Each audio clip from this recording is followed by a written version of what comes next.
भी हम घोस्ट्स और डीमंस की बात करते हैं तो हमारे दिमाग में वैम्पायर्स, सेटन, हॉन्टेड डॉल्स या फिर हॉन्टेड हाउस आने लग जाते हैं। और देखा जाए तो ये सब वेस्टर्न मूवीज की देन है। लेकिन अगर इंडियन घोस्ट लोर की बात की जाए तो आई कैन अश्योर यू कि ये काफी रिच है। वो अलग बात है कि हमारी फिल्में इस पे कैश इन नहीं करती। इसीलिए आज की वीडियो में हम अपने देश के अलग अलग रीजन से जुड़े भूत प्रेतों की चर्चा करेंगे। So now with that said, let's roll the intro. India की northern region specially hilly areas में काफी सारे ऐसे घोस्ट्स हैं जिनकी विचित्र कहानियों का वर्णन किसी किताब में नहीं है, बल्कि ये कहानियां आप सिर्फ लोकल से ही सुन पाएंगे। अचेरी ऐसी ही एक डीमन है जो एक छोटे लड़की की फॉर्म लेके लोगों को फंसा लेती है।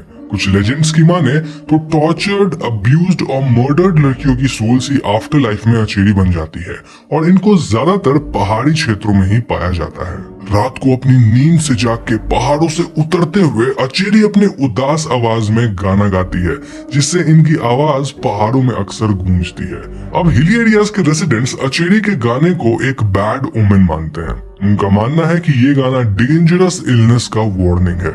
अचेरी बच्चे और बुजुर्ग लोगों के लिए एक bringer of illness and death भी मानी जाती है। दिखने में ये कंकाल जैसी है क्योंकि मरने से पहले वो भूखी होती थी, साथ ही इन्हें काफी यातना पहुंचाया गया होता था। लेकिन इनके डरावने रूप में इनके लाल डिमोनिक आंखें और लंबी उंगलियां किसी भी आदमी के होश उड़ा सकती है।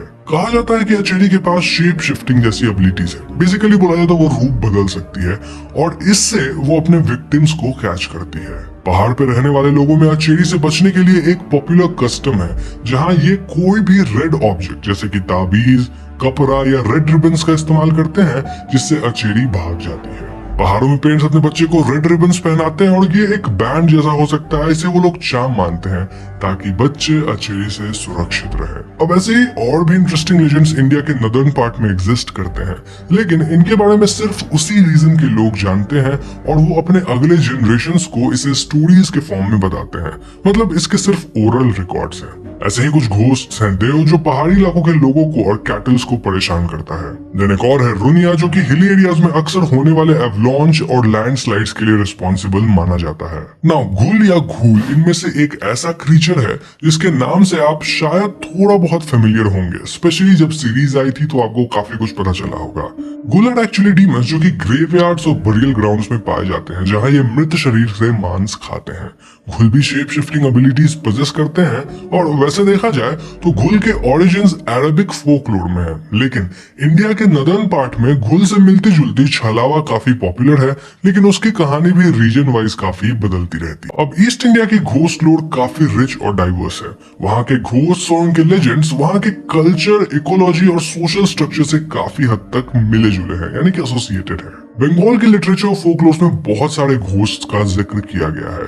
इनमें से एक है मीचो भूत। ये यूजुअली वाटर बॉडीज के आसपास रहता है, जहां वो मछुआरे को पीछे से बुलाकर उन्हें मछली देने को कहता है। मीचो भूत को अगर मछली दे दिया जाए तो वो मछुआरे को सेफली फिश पकड़ने और ट्रेड करने देता है, नहीं तो वो उसे मारने तक की काबिलियत रखता है। और एक इंटरेस्टिंग लेजेंड है निसीदाक। निसीदाक का बंगाली में मतलब होता है the call of the night. रात के अंधेरे में निसीदाक आपके किसी दोस्त या परिवार वाली की आवाज में आपको बुलाता है ताकि वो आपको अपना विक्टिम बना सके। तो हाँ, सावधान रहिएगा क्योंकि रात को आने वाली आवाज निसीदाक की हो सकती है। ये आपको आपके जान पहचान के लोगों की आवाज में पुकार के आपको आपके घर से दूर कोई अनजान जगह पे खींच लाएगा। अब इसके बाद उन विक्टिम्स के साथ क्या होता है ये तो एक राज है। जो भी निसीदाक के पुकार को सुनकर रिस्पॉन्ड करता है वो कभी वापस नहीं आता। मोस्ट पीपल बिलीव कि जैसे ही वो अपने विक्टिम को एक सुनसान जगह खींच लेता है, निसीदाक अपने ट्रू फॉर्म में आकर उसको जान से मार देता है। Now talking about another legend from Bengal, उसका नाम है अलेया। बंगाल की कोस्ट की तरफ जहां दलदल काफी ज्यादा पाए जाते हैं, वहीं बसता है अलेया का लेजेंड। जब दलदली इलाकों में भारी कोहरा होता है तब पानी में उतरे मछुआरे को अचानक से अलेया के लाइट्स दिखाई देते हैं। ये मानो कोई लाइट की बॉल है। अपेरेंटली ये फिशरमैन को मिसलीड करते हैं। जी हाँ, ये लाइट्स धीरे धीरे जलते हैं और उन फिशरमैन को अनसेफ और डीप वाटर्स की तरफ अट्रैक्ट करते हैं। इन सम केसेस फिशरमैन इनको गार्डियन स्पिरिट्स मानते हैं जो उनको गाइड करके सेफ एरियाज तक पहुंचाते हैं। लेकिन कई फिशरमैन का कहना है कि नहीं, ये गार्डियन स्पिरिट नहीं है, बल्कि ये आपको गहरे पानी में ले जाकर मार डालता है। अब अगर आपको ग्रीक मिथिकल क्रीचर साइरन के बारे में पता हो तो आप रियलाइज करेंगे कि ये एक दूसरे को थोड़े बहुत रिजेंबल करते हैं। साइरन को हाल ही में हमने लव, डेथ एंड रोबोट्स में भी देख रखा है और वो एपिसोड काफी फेमस भी हुई थी। अब इन सब लेजेंड्स के अलावा साक चुन्नी भी काफी प्रचलित है, जो कि चुड़ैल की रीजनल रिलेटिव मानी जाती है। And then the good guardian spirit Brahmadaitya, एक ऐसा इंटेलिजेंट घोस्ट जो खोए हुए यात्रियों फार्मर्स को हेल्प और एडवाइस ऑफर करता है free of cost. Coming to Assam, यहाँ की लेजेंड्स में है बाघ। ये एक ऐसी डरावनी वाटर क्रीचर है जो अपने विक्टिम्स को बेरहमी से मारकर उनके ही मृत शरीर को इस्तेमाल करते हैं as a disguise to find their next victim. है ना काफी इंटरेस्टिंग घोस्ट लॉस। बात किया जाए साउथ इंडिया के फोकलोर्स की तो इनमें से नालेबा बहुत रिसेंटली स्पॉटलाइट में आई थी, all thanks to hugely successful movies 3। इसके अलावा भी there are few other ghost and demonic creatures जो साउथ इंडियन घोस्ट लोर का इंपॉर्टेंट हिस्सा है।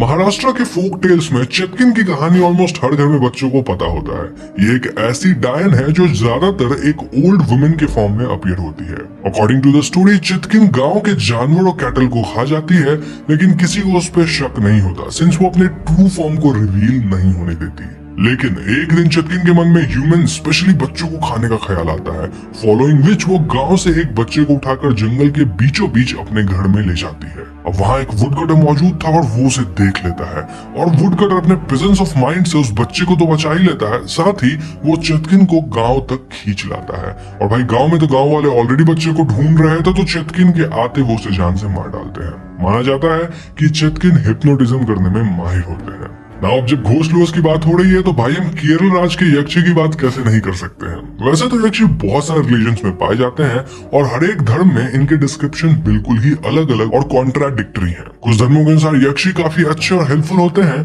जो कि भारत के देवरा यानी कि सेक्रेड ग्रोव्स एंड फॉरेस्ट्स की रक्षा करते हैं। लेकिन कुछ धर्मों में ये ट्रेजर्स और टेम्पल्स की गार्डियन स्पिरिट्स भी मानी जाती है। बट देन अगर हम केरला की बात कर रहे हैं तो वहाँ यक्षी को अच्छे लाइट में नहीं देखा जाता है। सदर इंडिया की कहानियों के मुताबिक यक्षी इविल एंड वेंजफुल होते हैं। इन किस्सों में यक्षी को एक लस्टफुल फीमेल डीमन के रूप में पोर्ट्रे किया जाता है, जहाँ ये मोस्टली मेन को टारगेट करके उनके ब्लड को कंज्यूम करते हैं। Regarding the back story of yakshi, इसके बहुत सारे वर्जन्स हैं, लेकिन इनमें से सबसे पॉपुलर है लेजेंड ऑफ कांजीरोत्तु यक्षी। तो कहानी के हिसाब से श्रीदेवी या फिर चरुथेवी नामक कोर्टसियन कुंजुरमन नामक आदमी से बहुत प्यार करती थी, लेकिन कुंजुरमन शादीशुदा था और वो चिरुथेवी में बिल्कुल भी इंटरेस्टेड नहीं था। अपने ईर्ष्या के वश में चिरुथेवी कुंजुरमन के पत्नी को ही मरवा देती है और इससे कुंजुरमन अपनी पत्नी का बदला लेने के लिए चिरुदेवी को मार डालता है। और इस पॉइंट में चिरुदेवी एक यक्षी बन जाती है और मर्दों को मारने लग जाती है। चिरुदेवी का भाई गोविंदन उसे लोगों को मारने से रोकने के लिए एक डील करता है, जिसके अकॉर्डिंग उसे नरसिम्हा भगवान का उपासना करना होगा और उनकी एक मूर्ति को मंदिर में स्थापित करना होगा। इसके बदले में कुंजरमन अपने आप को एक दिन के लिए यक्षी को सौंप देगा। अब हुआ भी कुछ ऐसा ही, जहाँ कार्जियाकोट्टू वलियावेदु टेम्पल में यक्षी की मूर्ति स्थापित की गई एंड आज के दिन भी त्रिवेंद्रम के श्री पद्मनाभ स्वामी टेम्पल के वॉल्ट में कंजरकोट्टू यक्षी की मूर्ति रखी गई है। लेजेंड्स के मुताबिक वहाँ एक बहुत बड़ा खजाना रखा हुआ है, लेकिन कोई भी उस वॉल्ट को खोलने की हिम्मत नहीं दिखाता, क्योंकि अगर यक्षी की शांति भंग हो जाए तो वो फिर से अपने पहले के रूप में लोगों को मारने में बिल्कुल एतराज नहीं करेगी। अब इस कैटेगरी में एक और घोस्ट है जिसे हम मोहिनी या फिर मोहिनी पिए के नाम से भी जानते हैं। ये या तो इमली या नारियल के पेड़ पे होती है या फिर पुराने कुओं में रहती है। मोहिनी की एक कैरेक्टरिस्टिक फीचर ये है कि जब भी आसपास होती है तो इससे इंसेंस यानी कि अगरबत्तियों की खुशबू आती है। ये भी अपने फिजिकल अपील से मर्दों को फंसा लेती है और लेजेंड्स मानते हैं कि मोहिनी अपने ही पैरों पे आग लगा के अपने विक्टिम्स के लिए खाना पकाती है। फोकलोर्स के हिसाब से इनके पास हिप्नोसिस जैसी पावर्स है और इसीलिए मोहिनी को हराने का सबसे आसान तरीका है उसे इग्नोर करना और उसकी तरफ ना देखना। जो भी उसे देख लेता है उसकी सोल और फीलिंग्स काइंड ऑफ एम्प्टी हो जाती है और मानो उसके अंदर जीने की इच्छा ही खत्म हो जाती है। ऐसा सेम इफेक्ट हमने हैरी पॉटर में देखा था, जहां डिमेंटर अगर आपके पास आता है तो आपको इसी तरह का फील होता है। ना फॉलोइंग दिस, जिसके पास मोहिनी चली जाती है उस आदमी की भयावह मृत्यु भी हो जाती है। देखा जाए तो यक्षी और मोहिनी के बिहेवियर और नेचर वेस्टर्न फोकलोर के सकबस नामक डीमन से मिलती जुलती है। ऑब्वियसली सकबस काफी नया है, तो हो सकता है यहाँ से उठाया गया हो या फिर इंडिपेंडेंटली ही बनाया गया हो, बट काफी सिमिलर है। अब इंडियन घोस्ट लोर में और भी काफी सारे इंटरेस्टिंग घोस्ट हैं। फॉर एग्जाम्पल सीरियल राइटर्स का फेवरेट नागिन, विक्रम बेताल का बेताल, राक्षस, पिशाच, ब्रह्म राक्षस इत्यादि। लेकिन इन सबको एक ही वीडियो में कवर करना पॉसिबल नहीं है। धीरे धीरे हम इन सबको कवर करेंगे डिपेंडिंग कि आप लोग इस वीडियो को कितना प्यार देते हो। अब यहाँ अगर आपके क्षेत्र के कोई लोकल भूतों की कहानी हो आपके पास तो मुझे कमेंट या ईमेल में जरूर बताइएगा, हो सकेगा तो मैं उसे भी जरूर कवर करूंगा। साथ ही आई होप कि इंडियन फिल्म मेकर्स भी हमारे देश के डिफरेंट फोकलोर्स पे रिसर्च करके उन पे फिल्में बनाए ताकि ये काफी पॉपुलर हो। आई मीन जापान, कोरिया सबकी फोकलोर हमें बहुत अच्छे से पता होती है, इंडिया की नहीं पता होती, क्योंकि फिल्म मेकर ज्यादा फिल्म नहीं बनाते तो ज्यादा पॉपुलैरिटी नहीं होती। और जब इंडियन ओरिजिन पे फिल्म बनेगी तो लोग भी इससे काफी कनेक्ट करेंगे। एग्जाम्पल है स्त्री। तो बस आज की वीडियो में इतना ही। वीडियो पसंद आए तो लाइक और शेयर जरूर कीजिएगा। और हाँ, जाने से पहले मैं आपको फिर से याद दिला दूं कि डिस्क्रिप्शन और कमेंट में दी गई